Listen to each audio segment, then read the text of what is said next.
Good evening, I'm Matt Woodman. This is CTV News at 5. Tonight, safer streets. Edmonton councillors debating ways to make city roads less dangerous.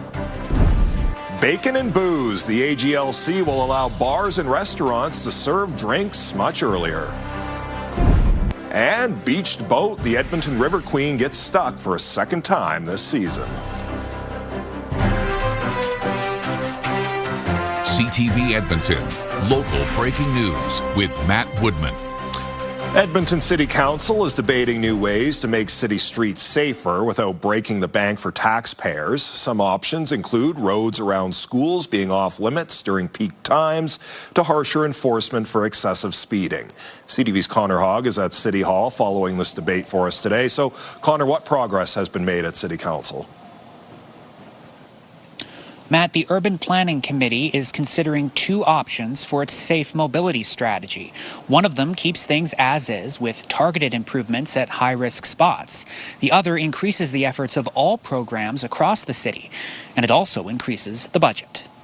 Traffic safety is one of the biggest concerns we hear about from Edmontonians. As city staff say the severity of crashes on Edmonton streets is increasing, council is approaching a fork in the road for Edmonton's safe mobility strategy. The decision of which direction to take will come down to money. One of the things I'm hearing from my constituent too is modesty, right? Like, what can we do given the constraint that we have? However, I also think traffic safety is a bit of a life and death situation. Option 1 maintains the current budget level, is consistent with current service, and would cost $74 million. Option 2 would cover a comprehensive citywide safety strategy and would cost twice as much. This is going to be a budget discussion, of course, but for me, I'd like to see option 2. Personally, I think strategy 2. I think we are all paying more for dangerous driving, and our car insurance is incredibly expensive. Ideally, I would love to see option 2 prioritized. I think it aligns with a lot of the priorities, but I feel like we need to kind of think about it in the context of everything else. Councillors say the province's prohibition of photo radar is a major roadblock, as money from automatic enforcement could help pay for the safety strategy. The taxpayers getting double dinged because of bad behavior and bad judgment on the part of the provincial government. Other ideas considered include creating no-vehicle roads around schools during peak pickup and drop-off times, infrastructure improvements, and ways to crack down on drivers who shortcut through neighborhoods. Council has asked city administration to prepare reports on the two strategies, keeping both options on the table for consideration during the 2027-2030 budget discussions. Keep that cost manageable for Edmontonians. But again, safe mobility is a foundational part of building a safer Edmonton. So for me, this does rise to a fairly high priority when we talk about budgetary asks. A spokesperson for the Transportation Ministry says the province has no plans to expand photo radar beyond its current framework. It says the City of Edmonton has applied for some photo radar exemptions, which will be reviewed as soon as possible. All right, Connor, and City Council also spoke about another issue for drivers today, parking. What's the city considering? Matt, they have agreed to keep 15-minute free parking, but it does come at a cost. Parking rates will have to go up to offset those 15-minute costs. They're also asking city staff to look at the possibility of increasing parking fines in some cases. Matt? All right, Connor Hogg live at City Hall tonight. Thank you. The city says it should be business as usual when Edmonton Transit takes over running the Valley Line Southeast LRT. TransEd currently operates the 27-kilometer LRT line between downtown and Mill Woods. The city manager says while TransEd has done a great job, Edmonton Transit running the line will cost taxpayers less. He could not say how much money the city will save, though. The city's transit director says ETS will explore more ways to merge the line with the city's existing transit system. We have opportunities to make sure that it's very consistent, well integrated. We know a lot of people do link trips between bus and LRT. So again, it's about improving that experience for riders so they have a seamless, really easy to navigate transit journey with us. Construction on the Valley Line West LRT between West Edmonton Mall and downtown is expected to be finished in 2028, and the city's goal is to have ETS running the entire Valley Line by then. A crash involving an ambulance and a piece of farm equipment has shut down a highway northeast of Calgary. It happened around 1 o'clock this afternoon near Bicycle. RCMP say the ambulance had its lights and sirens on while transporting a patient. It collided with farm equipment on Highway 9. Stars Air Ambulance airlifted the patient, who was in the back of the ambulance, to hospital. The ambulance driver and worker tending to that patient were picked up by another ambulance and taken to hospital in serious but stable condition.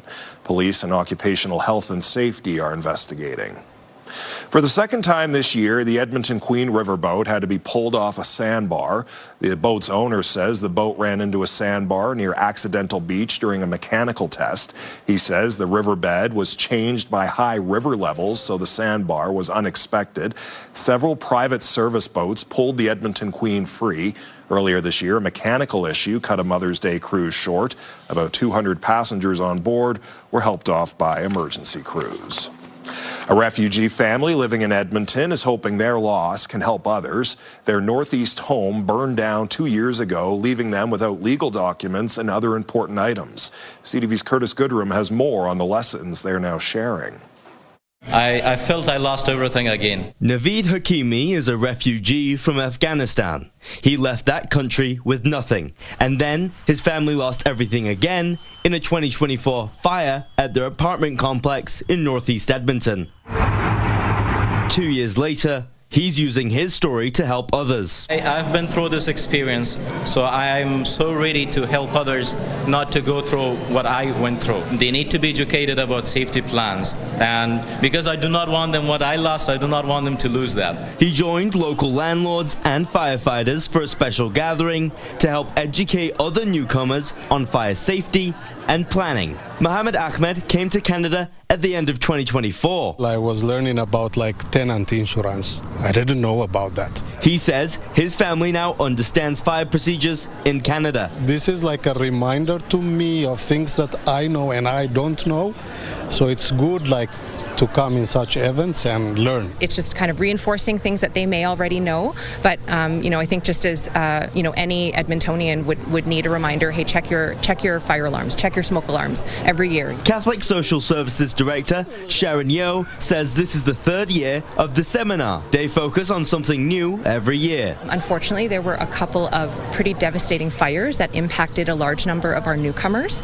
And so because of that, our focus this year is on safety. Hakimi hopes other newcomers won't have to repair their lives for a second time like he did. And if that happens, you will be able to, take yourself at least out of those emotional consequences. The former Hermitage home is still being rebuilt. Curtis Goodrum, CTV News, Edmonton. People in Edmonton with fetal alcohol spectrum disorder have a new place to turn for help. The Bissell Centre has opened a new recovery home called the Den of Willows to support people living with FASD. The home has 24/7 on-site staff to help with life skills development, employment readiness, and more. Right now, it's home to 5 people who are recovering from addiction. It helps to regulate everything, both from schedule to my own anxieties to anything that I end up needing help with. I couldn't do it without the staff or the support of everybody here. It's making a difference in my life. Den of Willows was named through an Indigenous ceremony. Well, Josh, it started off nice and warm today. Cooling off, though, as the day goes on here. Yeah, we get to 22 for a daytime high today. That was ahead of the showers that we had pushed through this afternoon. We'll show you that on the radar map. It was pouring in parts of the city. Other areas, just scattered light showers. Still 20 off to the northeast. Mayo, 15 south of the city. Downtown, after hitting 22 earlier today, we're now at 17 degrees. 22 puts us just slightly above average. This is the warmest day so far in June. We started the day at 8. I think we're going to be back below 20 for daytime highs the next couple of days, and there are more showers in the forecast. Not just for tomorrow, but possibly later on through this evening. Take a look outside with the CTV drone. You can see mostly cloudy skies hanging over the city right now. That is a beautiful shot. It was a great morning to be out on the golf course. Not so much this afternoon. Although it looks like most of the lightning has dodged the Edmonton area, and I don't think we'll see too much in the way of lightning in through the Edmonton area here in the next hour or two. We do have, you can see just off to the southeast, a couple lightning strikes. Earlier today off to the northwest, we've had some lightning strikes. There's no big system that's coming through with heavy, steady rain, just sort of hit and miss showers. This is the area just off to the east and southeast that we're keeping an eye on. It's not really moving all that much, so if you're underneath one of these cells here, around Sherwood Park as well, it's probably coming down fairly heavily. Inside the Henday, looks like most areas right now just mostly cloudy, but you might see another spotty shower before this evening is done.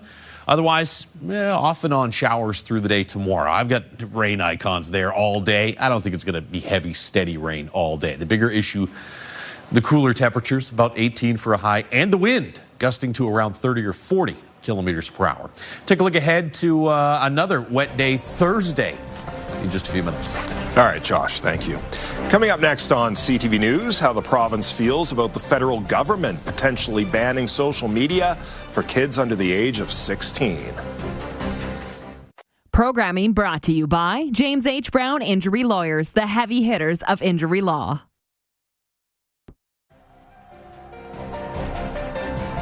You're watching CTV News at 5. Bars and restaurants across the country are getting ready to open extra early for the FIFA World Cup. Alberta is doing the same and then some. You'll now be able to order a cold one in the morning year-round. CTV's Evan Kenny joins us now. So, Evan, Alberta Gaming, Liquor and Cannabis is permanently changing what time you can order a drink at a bar in this province. Yeah, Matt. AGLC used to only allow liquor license holders to change their start times for special events.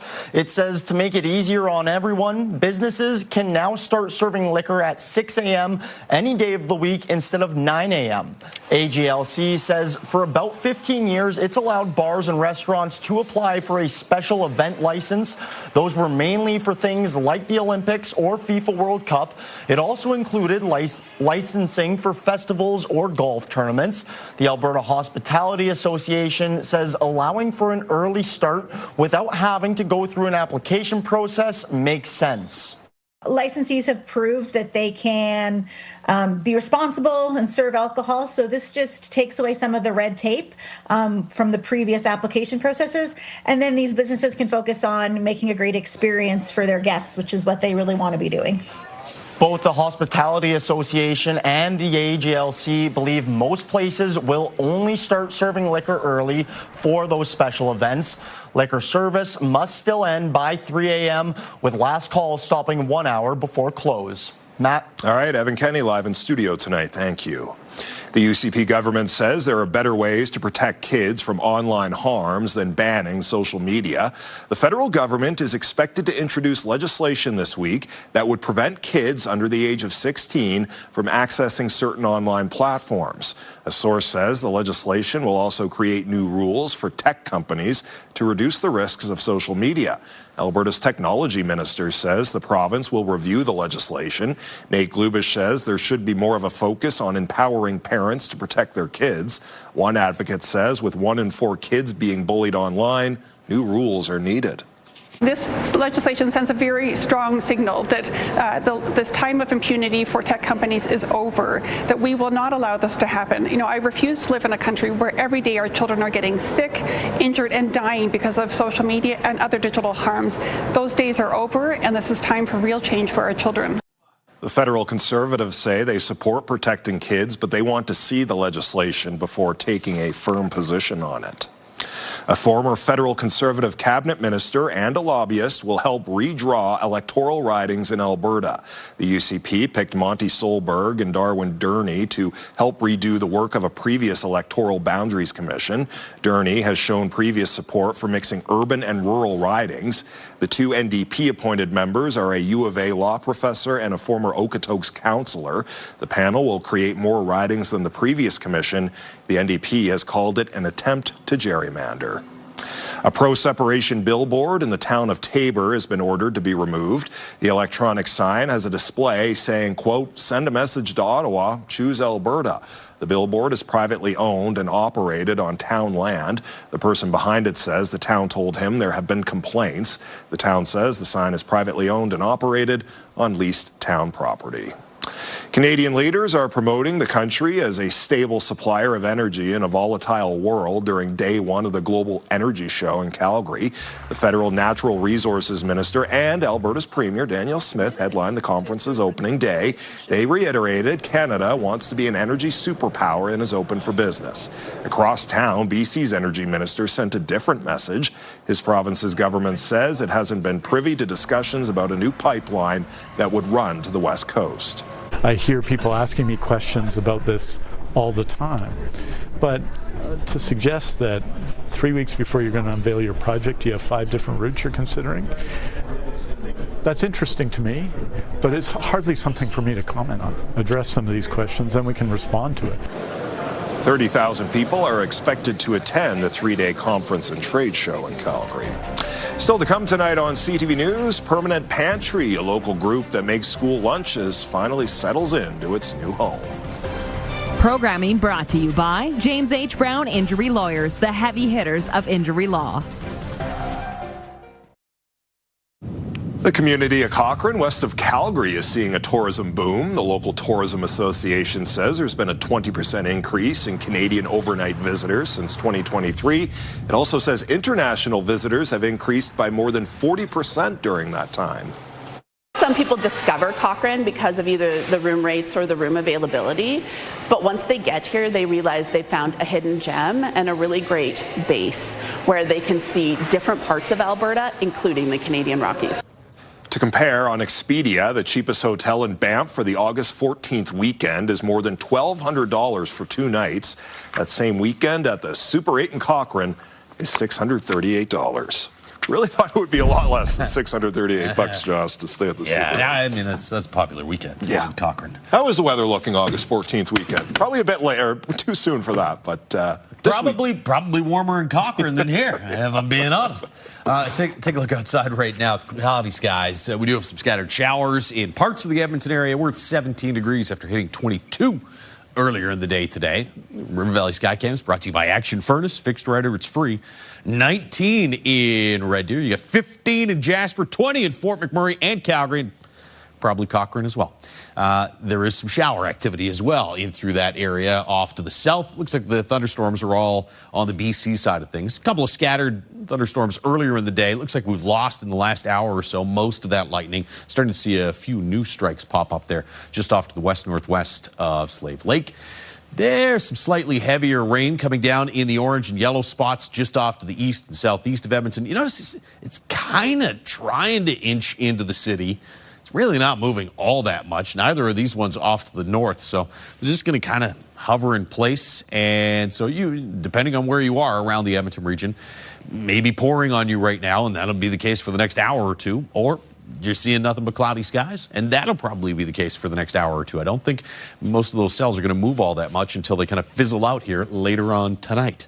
Tomorrow, even through the early morning hours, 5, 6 a.m., you've got a chance of some showers moving through. I think the best bet for some shower and thunderstorm activity is going to be early afternoon, and then even into the evening hours, there's a chance of a shower or thunderstorm. Again, you saw it's no big system coming through, though. And so it's not going to be this heavy, steady, discontinuous rain. It's just sort of scattered showers off and on. And that's going to be the case again Thursday afternoon. I think just cloudy in the morning Thursday afternoon into Friday morning.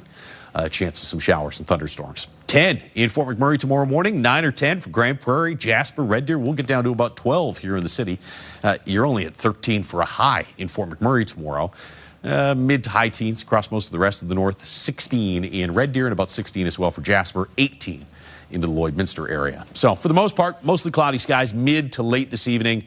Maybe 1 or 2 hit and miss showers, and then scattered showers off and on through the day with the chance of some occasional thunderstorms in the area. Wind starts to gust mid to late morning. Gusts will be 30 to 40 kilometers per hour.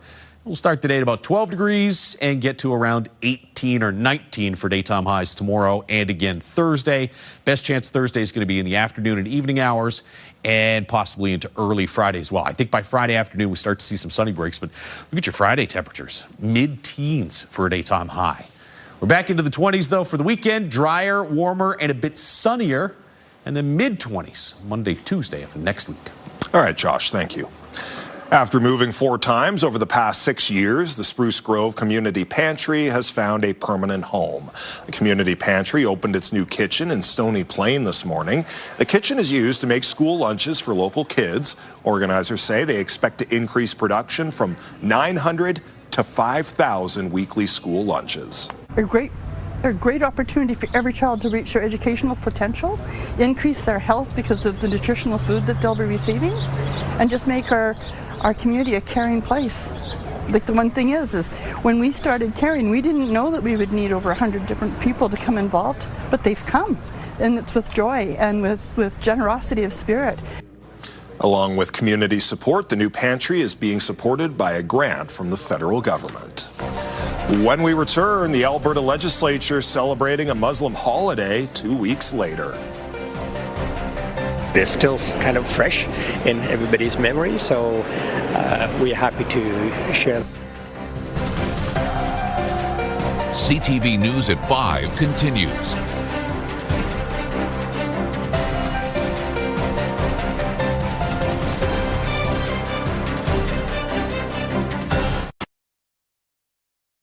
Wake up with us at CTV Your Morning Edmonton for the latest local news, up-to-the-minute weather, traffic updates, and lifestyle entertainment. There's no brighter way to start your day. CTV Your Morning Edmonton, weekdays 6 to 9. Watch live on Crave. Programming brought to you by Alberta iGaming Corporation. For integrity, for fun, for Alberta. Coming up on CTV News at 6, Corb Lund's anti-coal mining petition appears to have met its goal. We'll explore what the next steps are. Plus, details about a former Air Canada pilot accused of flying hundreds of commercial flights without a license.